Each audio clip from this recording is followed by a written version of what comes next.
Okay, here's a 93 Saleen fin that I purchased for 50 bucks because it had some cosmetic damage. I've already cut out the bad fiberglass. It was cracking away from the metal reinforcement. As you can see here, I've cut the piece out. It used to be in here, it was cracked. And over here, we're going to be basically doing the same thing. As you can see, the cracks are coming off on each side here. We're going to cut out the bad pieces through here. Sit down this year to make your New Year's resolution. Okay, basically we're going to want to cut out the bad areas of the fiberglass. As you can see, I don't know if you can see this on the camera. You got cracks here. There's metal reinforcement underneath this. And basically what we're going to do is connect the crack areas and try and get rid of the damage zones.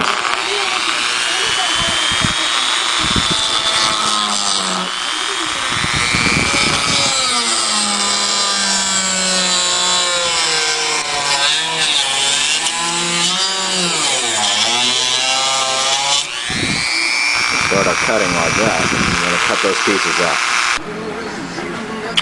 Okay, I don't know if you can see this on camera, but somebody has metal in here, but they tried to fix it with Bondo. Straight Bondo is not going to work on something like this. Proper way would probably do fiberglass resin, but this is the bottom underneath the fin. The fin's upside down, and you're not going to see this. Tiger hair works really well on stuff like this, so I've edged all the grooves here with a Dremel, receding it back a little bit so I have my base, and then I can finish it off with Bondo to smooth it out.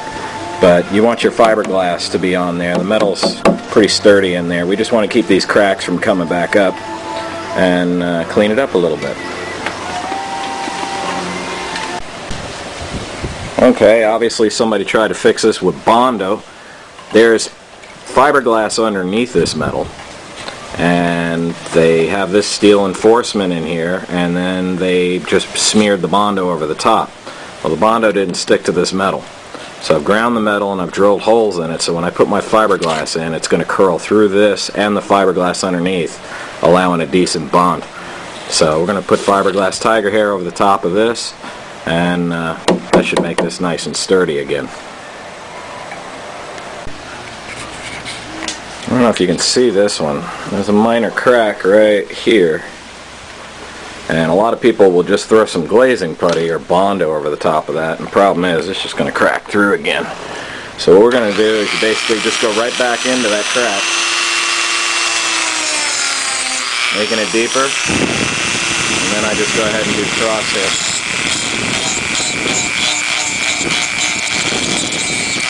giving it a valley to work with. I like putting these deep grooves in because the deep grooves seem to work for me. I've done these before. Those deep grooves seem to hold. Then you put your fiberglass into there, work it out, make sure you blow it out and clean it real good with an air compressor, and we'll put our fiberglass over there and finish this area off, and that crack shouldn't come back anymore. Here's what we'll be using. This is Bondo glass. This is not just Bondo. This is fiberglass. It's like a Bondo fiberglass. It has little resin hairs in it. But if you have any experience with real fiberglass resin, it can be real messy. If you don't know what you're doing, you really can make a mess.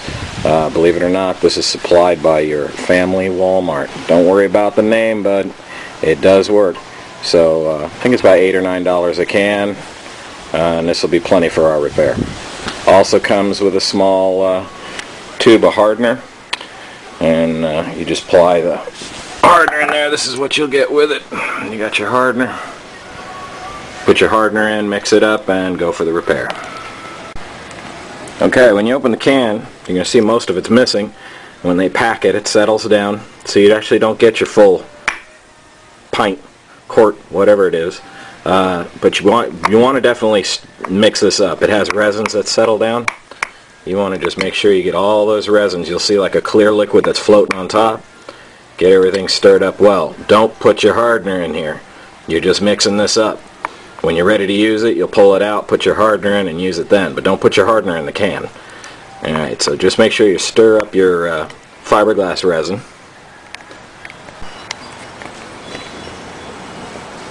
Okay, I don't know if you can see that. I'll set it over here. what you want to do is add a little bit of your hardener to it. And you want to put a little bit in there, about yay, like so. The more hardener you put in, the faster it's going to set up. And you're not going to have forever to play with it. And again, you're really not supposed to mix this stuff on cardboard. I've been doing it a long time. I've never really run into big problems with that, but it's not recommended.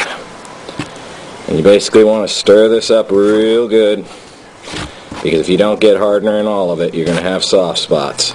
And you'll start to see it turn more of a brownish color opposed to green. That's why they make them different colors, so you can tell how well you've mixed it. Just kind of scoot along like you're doing right here. Okay, I wanted to show you how I put the fiberglass on those repair areas I was showing you, but I don't have a cameraman. So it's a little hard to do that and put it on at the same time, so I'm just going to show you the mess.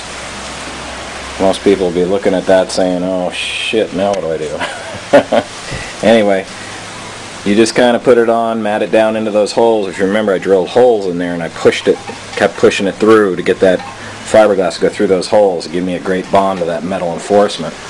Now remember, this is just rough cut. All you want to do is get that fiberglass with a good base. I'll be grinding that down, and Bondo will be finishing off the texture. Bondo's the best thing to use for very thin application, but you don't go and repair something like this with Bondo, or you'll be doing what I'm doing, fixing it. Whoever had this fin before me fixed it with Bondo.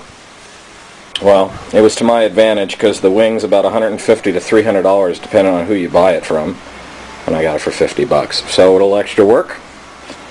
Hopefully I'll have a fin. Okay, here's some areas that were repaired, and they were cracked and everything. As you can see, it's nice and smooth. There's a few pits that I need to go over. One more skim coat. As you can see, it's structurally strong now. It's not going to crack when you push on it. It's nice and sturdy. Went ahead and sanded the whole thing down with 80 grit, and I'll put a thin coat of Bondo on here and block this down. That'll make a nice surface for this. It's underneath and it mounts to the trunk, but at least it'll be clean. Did both sides. Did over here too, if you remember. The holes here are basically for the mounting. I'll be cleaning those up for where the bolt holes go in, because the metal's in there. Can't fill those. But everything's prepped and ready to go. This was that small crack that was in the side. Skim coat that, block this down, and everything will be good to go. Okay, going for the second stage. We've done our fiberglass. Now we're going to be doing the Bondo. Like I said, the Bondo, when applied real thin, lasts a long time. Misconception of Bondo is it doesn't hold up. Well, you're right. It doesn't hold up when it's put on 2 inches thick. A lot of people try and fill holes and stuff. This is just a surface fill.